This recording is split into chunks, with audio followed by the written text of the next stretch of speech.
সোমবার রাত 9:08। বগুড়ার দুপচাচিয়া বাজার লোটো শোরুমের সামনে এসে থামে একটি হাইস গাড়ি। এ সময় গাড়ি থেকে নেমে আসে 4 মুখোশধারী দুর্বৃত্ত। তাদের একজন আগ্নেয়াস্ত্র ঠেকিয়ে টেনে বের করেন শোরুমটির স্বত্বাধিকারী পিন্টু আকন্দকে। পরে তুলে নেওয়া হয় মাইক্রোবাসে। এরপর বগুড়া নওগাঁ আঞ্চলিক মহাসড়ক ধরে দ্রুত গতিতে চলে যায় আদমদীঘির দিকে। পুরো ঘটনায় ধরা পড়ে সিসিটিভি ক্যামেরায়। অপহরণের কয়েক ঘন্টা পর আদমদীঘির কুমারপাড়া থেকে উদ্ধার হয় পিন্টুর মরদেহ। তবে কারা কি কারণে তুলে নিয়ে হত্যা করেছে তা বলতে পারছেন না স্বজনরা। জোরপূর্বক অপহরণ করে নিয়ে যায়।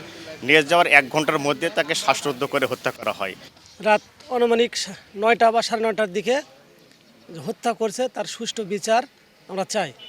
প্রকাশ্যে অস্ত্র ঠেকিয়ে অপহরণ ও হত্যার ঘটনায় আতঙ্ক ছড়িয়ে পড়েছে। অপরাধীদের দ্রুত গ্রেপ্তার ও শাস্তির দাবি স্থানীয়দের।